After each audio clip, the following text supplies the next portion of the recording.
اور میں سمجھانے کے لیے آپ سے عرض کر رہا ہوں، آپ اپنی مسجد میں، اگر آپ دوسری مسجد سے آئے ہیں اور وہ احناف کی مسجد ہے، آپ 1 دن 2 دن ایسا کر کے دیکھیں، اپنے مولوی صاحب جہاں آپ جمعہ پڑھتے ہیں، اگر وہ اہل حدیث کی مسجد نہیں ہے، جہاں آپ جمعہ پڑھتے ہیں، خطبے کے بعد اس خطبے میں سے کوئی 1 یا 2 باتیں آپ پکڑ کے خطبے کے بعد آپ پوچھیں، خطیب صاحب وہ آپ نے جو مسئلہ بیان کیا مجھے بہت پسند آیا، میں چاہ رہا ہوں میں آگے بھی لوگوں کو بتاؤں، تو اس کی دلیل کیا ہے؟ آپ ذرا سا حوالہ دے دیتے تو مجھے آگے بات کرنے میں بڑی آسانی ہو جاتی۔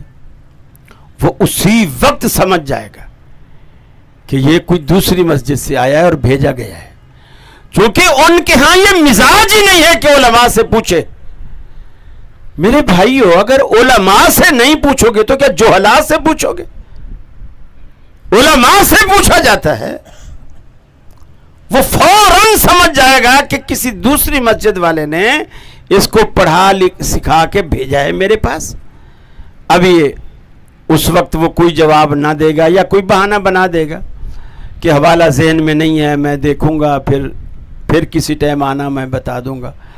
اور اگر وہ پیچھے ہی پڑ جائے، دوسرے دن پھر آ جائے، تو یقین مانیے نمازیوں کو بولے گا یہ وہابی ہے، وہ آپ کی پٹائی کروائے گا، اپنے نمازیوں سے پٹائی کروائے گا کہ یہ وہابی ہے۔ اس لیے کہ یہ دلیل مانگنا صرف اہل حدیث کا مزاج ہے۔ یہ بغیر دلیل کے نہ بات کرتے ہیں، نہ سنتے ہیں، نہ مانتے ہیں، نہ کہتے ہیں۔